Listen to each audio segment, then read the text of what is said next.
오늘 함께 나누실 하나님 말씀은 누가복음 14장 15절부터 24절까지 말씀입니다. 누가복음 14장 15절부터 24절까지 말씀입니다. 신약성경 119면입니다. 누가복음 14장 15절부터 24절까지 말씀을 저와 여러분들이 한 절씩 교독하겠습니다. 함께 먹는 사람 중에 하나가 이 말을 듣고 이르되 무릇 하나님의 나라에서 떡을 먹는 자는 복되도다 하니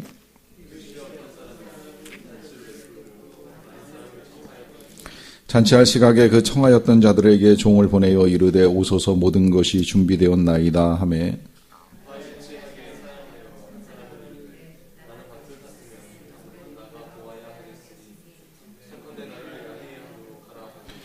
또 한 사람은 이르되 나는 소 5 겨리를 샀음에 시험하러 가니 청컨대 나를 양해하도록 하라 하고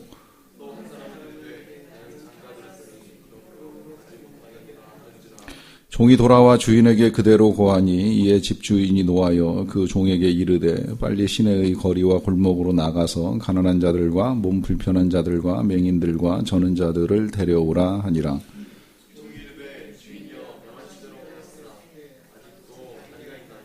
주인이 종에게 이르되 길과 산 울타리 가로 나가서 사람을 강권하여 데려다가 내 집을 채우라.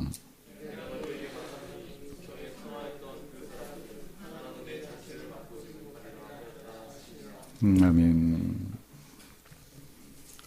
제가 전에 사역하던 교회는 그 본당과 함께 선교관을 가지고 있는데요.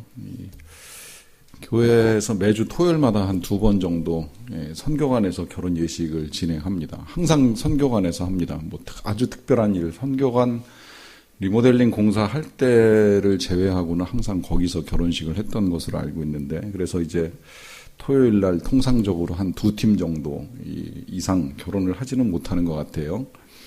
그런데 언젠가 한 번은 이 결혼식을 신청한 이제 가정에서 본당에서 결혼식을 허락해 달라고 하는 요청을 하는 일이 있었습니다.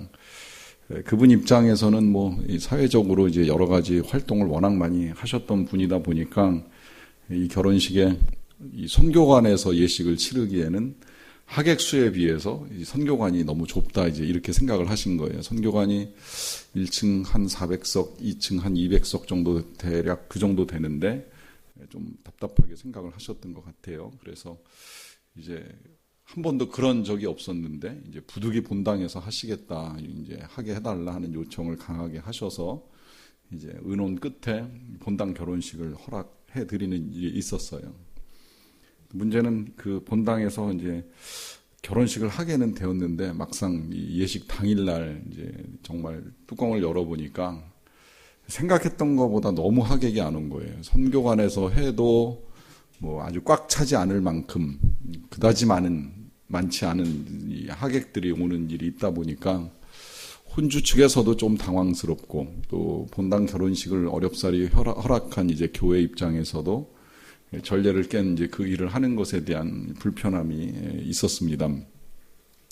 이 잔치라는 게 무릇 이 잔치를 이제 여는 입장에서는 기왕이면 손님이 많이 오는 게 좋잖아요. 물론 또 너무 지나치게 손님이 많아서 준비한 뭐 음식이나 선물보다 사람이 너무 많이 와서 감당이 안 되면 이것도 좀 어려운 문제이기는 한데, 그렇다고 또 준비는 잔뜩 해놨는데 손님이 절반도 미치지 못해서 뭐 많은 준비한 것들이 다 헛것이 돼버리면 이것 또한 안타까운 일입니다. 또 그것이 헛것이 되는 것보다 잔치 자체가 이제 흥이 떨어지고 많은 사람들의 관심을 받지 못했다는 것에 대한 이제 크나큰 아픔이 있을 것입니다. 오늘 저와 여러분들은 큰 잔치라고 하는 이 제목을 가지고 또다시 한번 비유를 보게 되는데요. 예수님이 참 독특하게도 이 잔치에 관심이 많으시고 또 잔치로 말씀을 많이 하셔요. 잔치에 관심이 많다고 말씀을 드리는 건 예수님이 오셔서 처음 행하신 이적이 잔치자리에서 시작이 됐고요. 또 마지막에 우리가 들어가게 될 하나님의 나라도 계속해서 잔치로 비유를 하고 계십니다. 그리고 예수님과 사람들과의 많은 대화가 음식 먹는 자리에서 이루어집니다. 잔치 자리에서 이루어집니다. 그 잔치 자리에서 이루어지는 예수님과의 대화는 삭개오라고 하는 한 사람을 만나서 그 집에 들어가서 먹을 때도 이제 그와 대화하고 그를 향한 사람들의 이야기가 기록이 되어 있고요. 또 부활하신 예수님이 마지막으로 제자들을 만나서 엠마오 도상으로 가던 길에서 나누던 대화도 끝내 먹는 자리에서 끝이 나고요. 또 심지어 예수님이 디베랴 바닷가에 오셔서 제자들을 만나서 마지막 사랑을 점검하시고 부탁을 하시는 일을 하는 자리도 역시 먹는 자리입니다.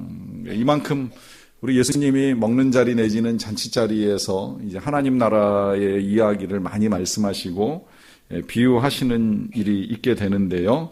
왜 그런가 생각을 해보면 이유를 이렇게 정리를 해볼 수 있을 것 같아요. 그거는 하나님의 나라가 뭐 여러 가지로 표현될 수 있지만 우리가 하나님의 나라를 이해하는 데 있어서 잔치만큼 좋은 거는 없다는 거예요. 뭐 이걸 이제 축제라고 표현하기도 하는데 축제라는 용어 자체는 좀 조심스러워요. 이게 예민한 사람들은 교회에서 축제라는 단어를 사용하면 이게 무슨 사육제 아니냐, 왜 교회가 그런 용어를 사용하느냐. 심지어 제가 그 아동부 교사할 때는 교회에서 미니 올림픽 하자는 이제 이야기를 하니까 교회가 왜 올림픽을 하느냐라고 하면서 그건 그리스 신전에 바쳐지던 제사 행위가 아니냐 그러면서 아이들 데리고 왜 그런 걸 하느냐고 막아서는 이 까다로운 선생님들을 보면서 이 용어 사용하는 게 쉽지는 않은데 이제 저도 그래서 가능하면 축제라는 용어를 사용하지는 않지만 사실은 뭐 축제라고 해도 상관이 없고 뭐 잔치라고 해도 상관이 없는데 어떤 형태로 전달이 되든지 예수님은 우리가 하나님 나라를 이해할 때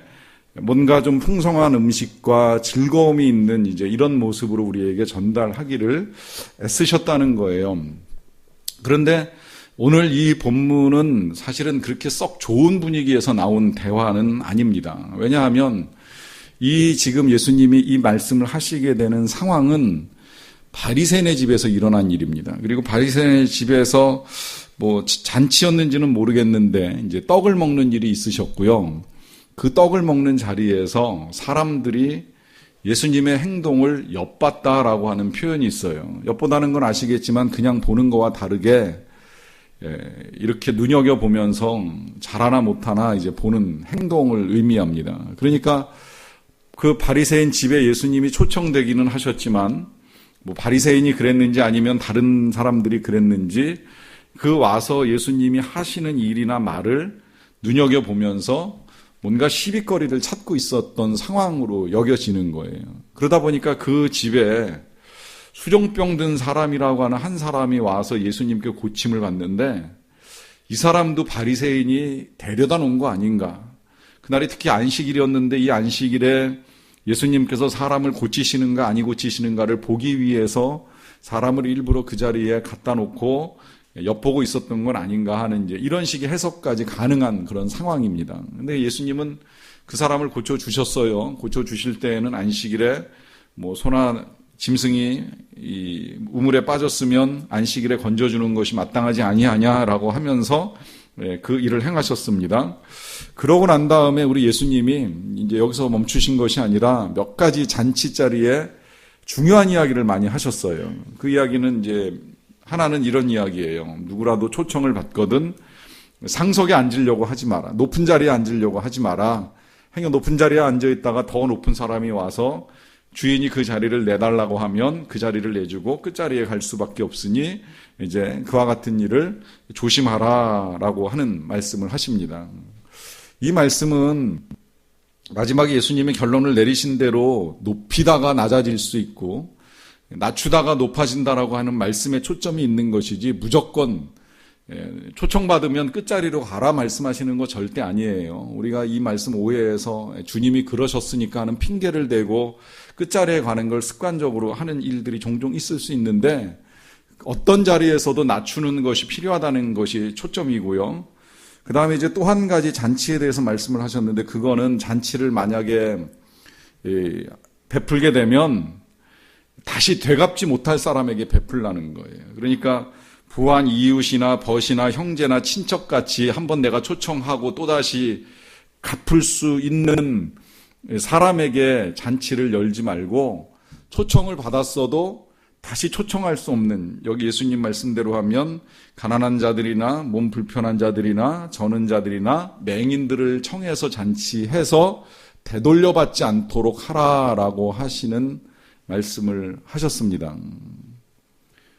점심에 제가 오늘 이 본문 가지고 말씀을 나누고 나서 식사를 이제 초대받아 하는 일이 생겼는데, 가는 길에 톰 라이트 목사님 말씀이 생각이 났어요. 톰 라이트 목사님이 목회하시면서 실제로 이 본문 가지고 설교를 하셨는데, 그 설교 끝나고 나서 그 주간에 3가정으로부터 초청을 받았는데, 어떤 의도로 초청을 받았는지 초청 받을 때마다 조금 혼란스러웠다는 말씀 하시더라고요. 이 갚을 만한 사람이어서 초청을 했는지, 갚지 못할 사람이라고 생각을 해서 초청을 했는지 혼란스럽다고 하셨는데, 저도 오늘 점심 먹으면서 어떻게 밥 먹자고 하시는지는 모르겠지만 일단 같이 먹겠습니다. 그러고서 이제 먹었는데, 갚지 말라고 하시면서 밥을 사주시더라고요. 그래서 밥은 얻어먹고 커피는 사드렸는데, 예수님은 할 수 있다면 되돌려받지 않을 것을 생각하고 이제 초청하라 하는 요청하시는 것을 볼 수가 있고요.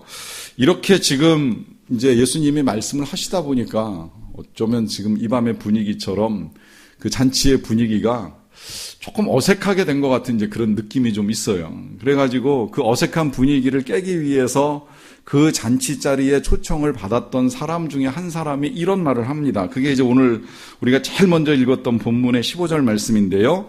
함께 먹는 사람 중에 하나가 이 말을 듣고 이르되 무릇 하나님의 나라에서 떡을 먹는 자는 복되도다 그래요. 어떤 의도를 가지고 이 말을 하게 됐는지는 정확히 알 수 없지만 이제 대부분의 해석도 그렇거니와 저도 그렇게 생각하는 것은 아마도 이 사람이 지금 예수님과 바리새인과 수종병에서 고침받은 환자와 엿보고 있는 사람들과 섞여 있는 이 불편한 분위기를 깨트리기 위해서 아마 이런 말을 했을 가능성이 있지 않겠나 하는 것이 가장 기본적인 해석입니다. 그건 하나님의 나라에서 떡을 먹는 자가 복이 있다. 말 자체는 틀린 것이 없지요. 기왕이면 하나님의 나라가 잔치로 우리에게 열린다면 이 잔치에 들어가서 하나님의 나라의 떡을 먹는 것만큼 복된 일이 어디 있겠어요. 사실은 우리가 이 땅에서 아무리 좋은 음식 많이 먹어도 하나님 나라에서 못 먹으면 불행한 거예요. 하나님 나라에서 먹을 때에 그야말로 그가 복된 인생이지요. 비록 이 땅에서 좀 못 먹고 배고프고 정말 하찮은 음식을 먹고 살아왔다 할지라도 하나님 나라에서 먹을 수 있다면, 잘 먹을 수 있다면 그게 100번 1000번 나은 일이기 때문에 이보다 복된 일은 없다라고 하면서 지금 이 어색한 분위기를 깨기 위해서 아주 기가 막힌 말씀을 하셨습니다. 그러자 예수님이 이제 말씀하신 내용이 이제부터 전개가 되는데요.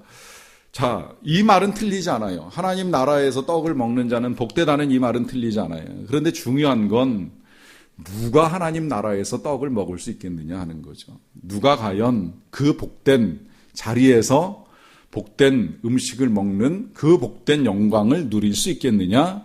이게 굉장히 중요한 겁니다. 그러다 보니까 예수님이 비유를 말씀하시는 거예요. 이 비유가 앞서 우리가 보았던 비유, 이 잔치 비유가 한번 나왔던 일이 있는데 한 달 전쯤에 우리가 봤어요. 그 비유하고 내용이 되게 비슷합니다. 비슷한 거는 사람들이 거절하는 모습이 조금 비슷한데 오늘 비유에서는 그 거절이 조금 구체적으로 설명이 되어 있고요. 그러나 비유가 비슷해도 예수님이 말씀하신 비유는 한 비유가 한 초점을 지향할 때가 많다고 말씀을 드렸잖아요. 그러니까 앞서 우리가 보았던 비유와 오늘 보는 비유가 비슷한 것 같지만 지향하는 초점이 조금 달라요. 그래서 이걸 같다고 볼 수가 없는데, 참고로 우리가 전에 보았던 비유의 초점은 그 초청받은 사람들이 거절한 건 마찬가지이지만 뒤늦게 초청받은 사람들이 초청받고 잔치에 왔다가 쫓겨납니다. 왜 쫓겨나느냐면 예복을 입지 않고 와서 쫓겨납니다. 초청할 때 왕이 예복을 주었는데 그 예복을 우습게 생각하고 버리고 자기가 입은 허름하고 낡은 옷을 입고 와가지고 잔치에 참여하겠다고 하니까 왕이 너는 왜 예복 안 입었느냐 물어보고 내쫓죠.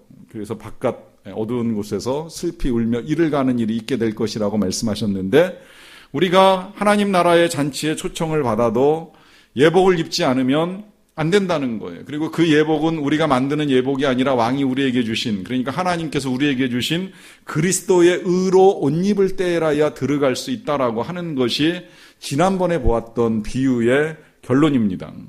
그런데 오늘은 초점이 조금 달라요. 이제 어떻게 다른지 하나하나 보면서 좀 보도록 할 터인데요. 보는 방향은 지난번하고 동일합니다. 일단 타이틀을 걸어놓은 대로 하나님 나라가 잔치라면 이 하나님 나라가 어떤 특성을 가지고 있는지, 또 이 하나님 나라에 대해서 사람들이 어떤 반응을 일으키는지에 대해서 보는 형식을 취해보도록 하겠습니다. 먼저 16절입니다. 이르시되 어떤 사람이 큰 잔치를 베풀고 사람을 청하였다 그래요. 자, 첫 번째 잔치는 큰 잔치라고 이야기를 하고 있고요. 이 큰 잔치를 만든 사람이 초청을 합니다. 그 초청은 이제 이 잔치에 많은 사람을 향해서 이루어진다라고 하는 것이에요. 자, 이 사실을 통해서 일단 우리가 하나님 나라를 이해하는 건, 하나님의 나라의 잔치는 소수에게 제한된 잔치가 아니라는 거예요. 많은 사람에게 열려있는 잔치라는 겁니다. 많은 사람을 초청하는 자리입니다. 여기서 우리가 때때로 오해하기 쉬운 그 하나님의 예정을 조금 제가 설명을 더 하고 갔으면 좋겠는데요.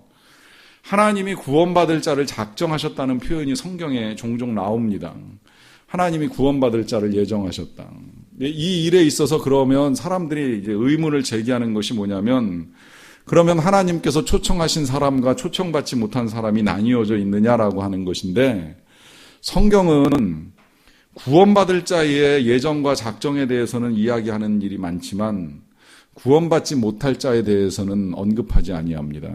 이걸 우리가 좀 잘 이해하셔야 될 필요가 있어요. 예정론은 구원받을 자에 대한 예정론이지 구원받지 못할 자, 멸망될 자에 대한 예정을 성경은 말하지 않습니다. 함부로 말할 일도 아닙니다.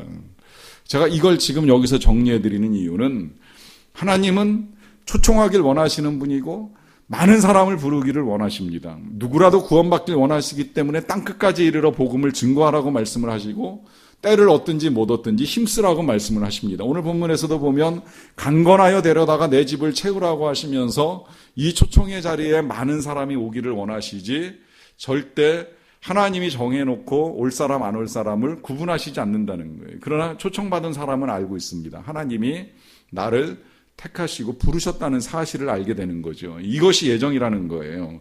그 사람들을 이제 초청을 하는데, 초청을 한 다음에 17절에 보니까 잔치할 시각에 그 청하였던 자들에게 종을 보내어 이르되 오소서 모든 것이 준비되었나이다 라고 하면서 다시 한번 반복 초청해요. 이 반복 초청하는 거는 우리가 지난번에도 한번 보았던 내용이에요. 일단 모든 잔치가 1차적으로 언제 잔치가 있으니까 오십시오 라고 하는 초청을 하고 난 다음에 때가 이르렀을 때에 두 번째로 다시 사람을 보내서 오늘이 그날입니다 라고 하는 또다시 초청을 하는 일이 있는데, 그 두 번째 초청에 지금 뭐라고 말씀하고 있느냐면 모든 것이 준비되어 있다 그래요. 모든 것이 준비되어 있다. 자, 여러분, 잔치에 있어서 모든 것이라고 하면 무엇일까요? 모든 것이라고 하면 여러 가지가 있겠지만 쉽게 이야기하면 우리는 가장 기본적으로 일단 음식을 생각을 하고요.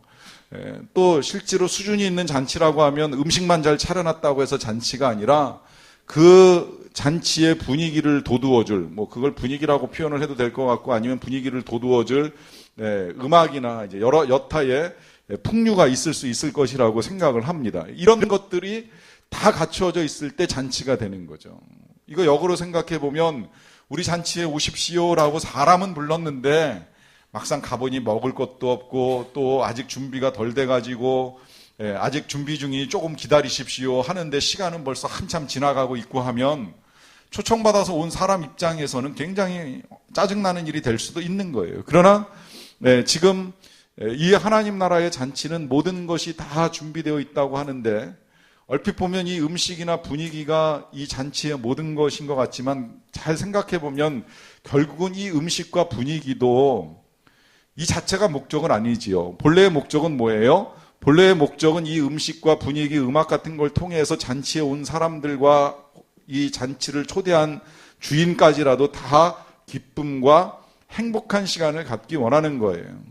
매일같이 먹고 놀면서 즐거워하고 놀 수는 없지만 그러나 이 한순간 이 잔치 시간만이라도 좀 먹고 놀면서 충분히 기뻐하고 행복할 수 있는 시간을 특별히 가지고자 하니 오시라 하는 초청을 하게 되는 것이지요. 이와 같은 것들이 준비되어 있다라고 하는 말씀을 하는 겁니다. 자, 너무나도 귀한 잔치가 잘 준비되어 있어요. 그런데 이제 문제는 이 초청을 받은 사람들의 반응이라고 할 수 있겠는데요. 그 반응을 18절부터 보겠습니다.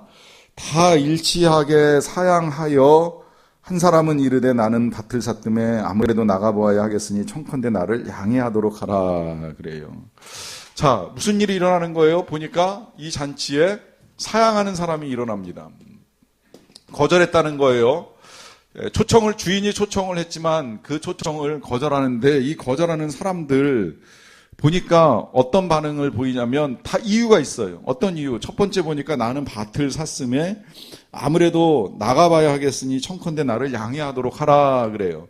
무슨 이유예요? 나 지금 사업상 바쁘다는 거예요. 여기 밭을 샀다고 표현을 했는데 이제 오늘날 만약에 예수님이 비유하시면 뭐 땅을 샀네, 건물을 샀네, 집을 샀네, 부동산을 구매했네, 뭐 비즈니스 계약을 체결했네, 뭐 여러 가지 이제 그런 표현을 사용하실 것 같아요. 어쨌든 사업상 굉장히 바쁘다는 거예요. 뭐 꼭 굳이 사업이 아니라 그러면 업무상 바쁘다고 표현할 수도 있겠죠. 이 업무는 뭐 꼭 굳이 돈 버는 일이 아니라도 우리가 일상 속에서 여러 가지 이유를 가지고 난 지금 바빠서 그 잔치에 응할 시간이 없다 이제 이렇게 말하는 사람일 수 있을 거예요. 그 다음에 또 19절에 보면 또 한 사람은 이르되 나는 소 5겨리를 샀음에 시험하러 가니 청컨대 나를 양해하도록 하라 그래요. 소 5겨리면 한 10마리 정도 되는데 이걸 시험하러 간다는 게 조금 어떻게 보면 의아한 표현이에요. 왜냐하면 소를 살 때 이게 정말 훌륭한 소인가 아닌가 시험을 하고 사는 게 마땅한데 시험도 안 해보고 사고 난 다음에 초청받고 나서 지금 이와 같은 이유를 대는 건 난 지금 바쁘다, 시간 없다 이제 그런 핑계를 대고서 어쨌든 이 잔치에 참여를 못하겠다라고 하는 이야기를 하는 겁니다. 거기에 이제 또 한 사람은 말하기를 20절에 이르되 나는 장가 들었으니 그러므로 가지 못하겠노라 라고 하면서 지금 자신이 찾고 있는 것이 뭐냐면 그 잔치에서 얻는 기쁨보다 내가 누려야 될 신혼의 기쁨, 신혼의 즐거움이 그보다 나으니 굳이 나를 거기 불러서 귀찮게 하지 마라 이제 이런 요청을 하는 거예요. 어떠한 요청이든지 이 모든 요청이 가지고 있는 몇 가지 공통점이 있습니다. 그건 뭐냐면 지금 초청한 사람보다 자신에게 관심이 더 많다는 거예요. 이건 우리가 지난주에도 사실은 봤던 거예요. 지난주에 한 어리석은 부자가 많은 수확을 거두고 난 다음에 창고를 지을 때 하는 말이 뭐예요? 내 수확이 늘어났으니 나를 위하여 창고를 늘려서 거기다가 곡식을 다 쌓아놓고 내가 내 영혼에게 이르되 내 영혼아 편히 쉬자 하면서 관심과 초점이 다 어디 있어요? 나에게 있어요. 나에게. 항상 하나님의 나라는 나에게 관심 두면 깨집니다. 우리를 부르신 하나님께 관심을 둘 때 하나님의 나라가 이루어지고 하나님의 뜻과 하나님의 의를 구할 때 하나님의 나라가 이루어지지 자신에게 관심 가지면 어떻게 해서든 핑계댈 거리를 찾게 돼요. 그 핑계 끝에 이 사람들이 보여주는 또 하나의 공통점 뭐예요? 나를 양해하도록 하라 그래요. 나를 좀 이해해달라라고 하는 부탁을 하는 거죠. 이해해달라. 물론 이해해달라고 하면 주인은 이해하기 때문에 그러면 오시지 마세요라고 말씀은 하실 거예요. 그러나 이 잔치의 주인이 지금 이 초청받은 사람들에게 양해하겠습니다. 그럼 이번 잔치에 오시지 마세요라고 하는 말을 듣는 거는 그렇게 어려운 일은 아니에요. 그러나 만약에 이 비유가 지금 우리가 이제 해석해 나가는 대로 하나님의 나라의 초청에 대한 우리의 태도를 가지고 말씀하시는 데에 난 바빠서 못 가. 난 시간 없어 못 가. 나는 그 잔치보다는 내 이 땅의 일이 더 중요해. 심지어 나는 천국의 기쁨은 별로 관심 없어. 이 땅에서 내가 얼마나 행복하게 살고 기쁘게 사느냐가 훨씬 더 중요하니까 그따위 거 필요 없어라고 하는 생각을 가진 사람들에게 어느 순간 하나님이 그렇게 말씀하실 거예요. 너희들을 내 잔치에 부르지 못하는 걸 양해하도록 하라. 여러분, 이 표현이 얼마나 끔찍한 표현인지 아시지요? 하나님의 초청을 거절한 자들에게 하나님이 그럼 내가 너희들을 나도 거절하겠으니 양해하도록 하라고 할 때에 그 거절을 우리가 겪는다면 이건 굉장히 끔찍한 일이 될 수 있다는 거예요. 그러니까 이 말은 지금은 우리가 하나님을 우습게 여길 수 있어요. 우습게 여겨서 부르시거나 말거나 뭐 또 부르셨어도 무시하고 부르셨어도 대수롭지 않게 생각하고 거절할 수 있는 일들이지만 그 일에 대한 결과가 생각보다 심각하게 나타날 수 있다는 걸 우리가 잊어서는 아니 된다라고 하는 것입니다. 자, 그렇게 이제 사람들이 반응을 보이니까 21절을 보시면 종들이 돌아와 가지고 주인에게 그대로 고하는 일이 있습니다. 그러다 보니까 집주인이 어떤 반응을 보여요? 그게 제가 지금 여러분들에게 말씀드린 그 반응이에요. 잔치에 거절이 일어났어요. 거절이 일어나니까 집주인이 보이는 반응은 결국 뭐예요? 반응은 진노라고 하는 겁니다. 이 진노는 누구를 향한 진노예요? 잔치를 거절한 사람들을 향한 진노죠. 그런데 이 주인은 진노로만 끝내는 것이 아니라 종에게 다시 말합니다. 뭐라고 말을 하느냐면 빨리 시내의 거리와 골목으로 나가서 가난한 자들과 몸 불편한 자들과 맹인들과 저는 자들을 데려오라 그래요. 자, 진노를 가지기는 했지만 전에 비유에서는 이제 왕이 거절한 사람들을 진멸하는 일까지 일어나는 걸 말씀하셨어요. 근데 여기서 이제 이게 비유가 좀 다른 거예요. 어떻게 다르냐면 진노하기는 하는데 다른 사람을 초청을 합니다. 그 초청된 사람들이 쭉 열거된 거를 제가 보니까 한결같이 다 무자격자예요. 왜 제가 무자격자라고 이거를 쉽게 말씀드리냐면 이 사람들이 오면 잔치에 흥이 살아나는 것이 아니라 어쩌면 잔치 분위기가 깨집니다. 지난번 비유 때도 제가 잠깐 말씀드렸지만 우리가 잔치를 하고 싶어 하면 기왕이면 격이 높은 손님이 오는 걸 좋아합니다. 기왕이면 유명한 사람이 오고 뭐 사회적으로 많이 알려진 사람이 왔으면 더 좋겠다는 마음 누구나 다 가지고 있어요. 그런데 지금 여기 초청받은 사람들 보니까 누구예요? 가난한 사람, 몸 불편한 사람, 맹인, 다리 저는 사람, 이런 사람들이 잔치에 손님이랍시고 이렇게 찾아 들어오니 어떻게 보면 자격이 안 되는 사람들을 지금 초청하고 있는 거잖아요. 근데 그 초청도 어떻게 하느냐면 빨리 가서 이 무자격자들을 초청하라라고 하는 요청을 합니다. 그러니까 주인의 반응이 화나긴 하지만 이 화나는 것을 초청받은 사람들에게 쏟는 것이 아니라 서둘러서 무자격자를 초청하는 것으로 이루어지고 있다는 거예요. 그리고 여기서만 그치는 것이 아니라 22절로 넘어가서 보시면 종이 이르되 주인이여 명하신 대로 하였으되 아직도 자리가 있나이다 해요. 이제 이걸 통해서 주인의 초청, 하나님의 초청이 비좁은 공간으로 부르는 것이 절대 아니라는 게 분명히 드러나는 거예요. 이렇게 사람들 다 데리고 와서 다 했는데도 불구하고 여전히 자리는 남아있다는 거예요. 여전히 빈 공간이 있다는 거. 이 빈 공간이 있다는 건 예수님이 마지막으로 제자들 모아놓고 유언처럼 말씀하실 때도 직접적으로 말씀하셨어요. 내가 너희를 위하여 처소를 예비하러 간다. 거처를 예비하러 간다. 그 거처 내 아버지 집에는 거할 곳이 많도다라고 말씀하시면서 절대 좁은 곳으로 우리를 초청하시는 하나님이 아닌 것을 분명하게 말씀을 해 주셨습니다. 그러다 보니까 이렇게 지금 사람들 데려다가 앉혀놔도 자리가 있다고 하니까 23절에 주인이 뭐라고 이야기해요?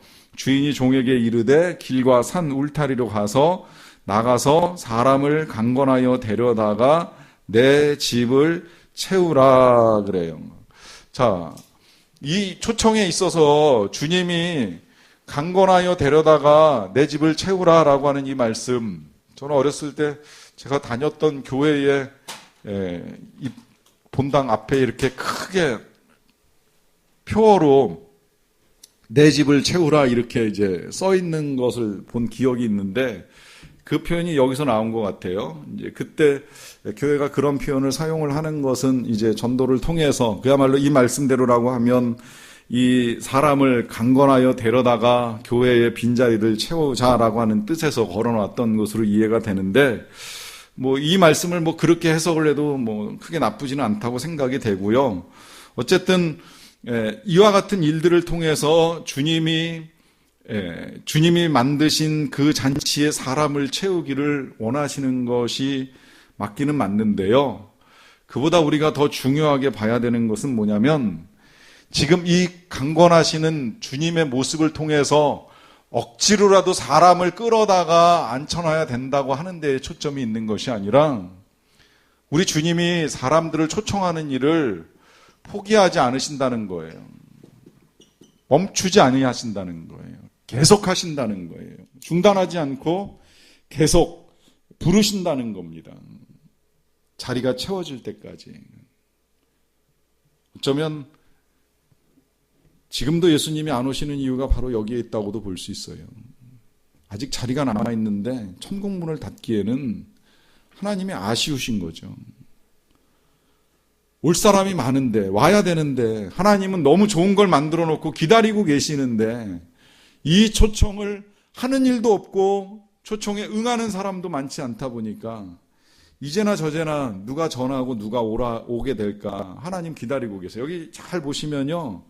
이 종들이 지금 사람을 불러오기 위해서 가는 자리를 시내의 거리, 골목, 그 다음에 길과 산울타리 가에까지 이릅니다. 그러니까 처음에 큰 거리로부터 좁은 골목 들어갔다가 사람들 찾아보고 없으니까 또 아니면 다 데려갔으니까 그래도 자리가 안 차니까 그 다음에는 이제 길 끝까지 가가지고 산울타리라고 하면 이제 마을을 완전히 벗어난 거예요. 그래서 혹시 산에 나무하러 간 사람이 있을까? 거기까지도 가봐가지고 있으면 데려오겠다는 거예요. 이걸 이제 오늘날 실제적인 우리의 삶의 현장에서 이야기하자면 우리나라뿐만이 아니라 열방 땅끝까지라도 가서 하나님의 잔치에 들어갈 사람이 있으면 초청해서 강권해가지고 그를 데려가는 일을 해야 된다는 걸 지금 말씀하시는데 그 일에 있어서는 하나님이 포기하시거나 멈추실 생각이 없으시다는 거예요. 그러다 보니까 천국문은 아직도 열려 있고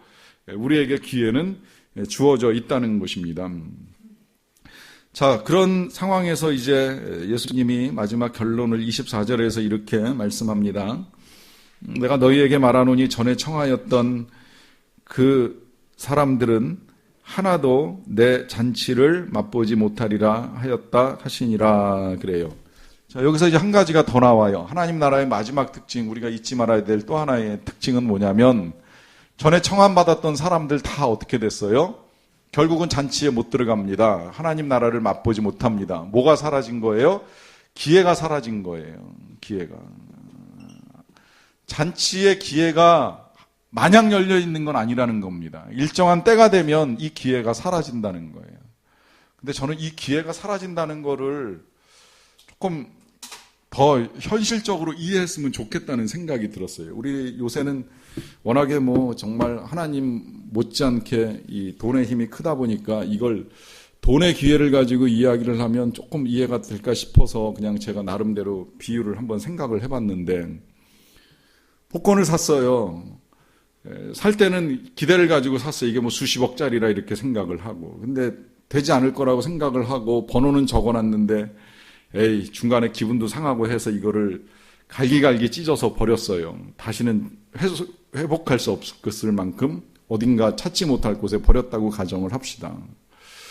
나중에 보니까 발표난 번호가 메모에는 번호하고 똑같아서 이것이 1등이고 수십억을 탈 수 있는 기회가 됐는데 복권 실제 종이를 버려가지고 그 돈을 탈 수 없는 상황이 되면 그걸 버린 사람의 반응이 어떤지를 우리가 어느 정도 느낄 수 있지 않겠어요? 얼마나 억울하고 답답하겠어요. 한꺼번에 수십억을 취할 수 있는 기회가 어리석게도 그걸 내가 찢어버리고 우습게 생각하다가 날려버린 거예요. 굉장히 큰 걸 손실을 된 거죠. 큰 걸 잃어버린 거예요. 여러분, 이거하고도 사실은 비유할 수 없는 하나님의 나라가 우리에게 기회로 주어졌는데 이 기회로 주어진 하나님의 나라를 우습게 생각을 하다가 하나님의 나라를 하나도 맛보지 못한다고 한다면 이게 얼마나 어리석은 일이 되겠습니까? 그러니까 오늘 이 비유를 통해서 예수님이 1차적으로 일단 저와 여러분들에게 말씀해 주시는 건 하나님의 부르심에 응해야 된다는 거예요. 그 부르심 가운데에 예를 들어서 진짜 바쁘다, 시간이 없다, 더 좋은 게 있다라고 하는 착각이 일어나도 하나님의 부르심보다 더 중요한 건 없다는 것입니다. 이것이 가장 중요한 초점이고요. 그러나 이 초점보다 어쩌면 저와 여러분들이 오늘 이 자리에서 더 관심을 가져야 될 초점이 한 가지 있어요. 그건 사실 어떻게 생각해 보면 저는 이 자리에 이 수요일 저녁에, 더군다나 오늘같이 이렇게 추워진 날 저녁에 이 자리까지 와서 말씀을 들으시는 여러분들은 뭐 대부분 다 하나님 나라의 잔치에 초청을 받으시고 응하신 분들이라고 믿습니다. 그런데 자, 그러면 우리는 언제 초청을 받은 어떤 사람들이냐라고 하는 질문을 해보는 겁니다. 1차로 초청받아서 당연히 가야지요 라고 하는 대답을 하고 어김없이 약속 따라 잔치에 나온 사람일까요? 아니면 자격이 없음에도 불구하고 자리가 비었기 때문에 그 빈자리를 메우기 위해서 하나님이 불러주신 그 초청에 응한 사람일까요? 사실 예수님이 이 비유를 하시는 이유는 이미 1차로 초청받은 사람들은 유대인입니다. 이스라엘 사람들이에요. 그들은 선지자들을 통해서 1차 초청을 받았고 예수님이 오셔서 다시 하나님의 나라의 잔치로 부르셨어요. 그런데 이 바리새인 같은 사람, 서기관 같은 사람, 제사장 같은 사람들이 그 예수님의 초청을 우습게 생각하고 거절을 하는 거예요. 우린 네 말 듣지 않겠다. 우리가 왜 너가 초청하는 그 자리에 가야 되느냐? 난 가기 전에 여러 가지 못 갈 이유가 있다라고 하면서 주님을 무시했습니다. 그 다음에 초청이 이제 유다인들을 넘어서 이방인들에게, 열방에게 향해 가는 과정 중에 저와 여러분들이 초청을 받은 거예요. 그리고 이 잔치에 들어가는 우리는 모르겠어요. 육신적으로는 뭐 가난하지도 않다, 병들지도 않았다, 절지도 않는다, 맹인도 아니다 이렇게 생각할지는 모르겠지만 실상 우리의 영혼의 상태가 마음이 가난하지 않고 어떻게 하나님의 초청에 응할 수 있습니까? 우리가 영적 소경이라는 사실을 인정하지 아니하고 어떻게 하나님의 나라를 영의 눈으로 볼 수가 있겠습니까? 우리가 내 힘으로 하나님 나라에 걸어 들어갈 수 있는 건강한 다리가 없다는 사실을 인정하지 아니하고 어떻게 주님께로부터 고침받고서 하나님의 나라에 들어갈 수가 있겠습니까? 그렇게 보면 저와 여러분들 모두가 다 무자격자로 초청을 받았다는 거예요. 그리고 무자격자이지만 초청한 그 사실이 감사해서 초청에 응한 자에게 기회가 임하는 것이고 그 기회를 우리가 얻었을 때에 보일 수 있는 반응은 한 가지입니다. 저를 초청해 주신 주님 감사합니다. 이 자격 없는 자를 초청해 주셔서 감사합니다. 들어갈 수 있는 은혜를 주신 것이 감사하고 이 귀한 잔치를 주신 하나님 감사합니다. 이런 믿음의 고백을 하나님의 나라에서도 할 수 있는 저와 여러분들이 되시기를 간절히 축원합니다. 같이 찬양하고 기도하고 가겠습니다. 아버지 사랑 내가 노래해 찬양할게요.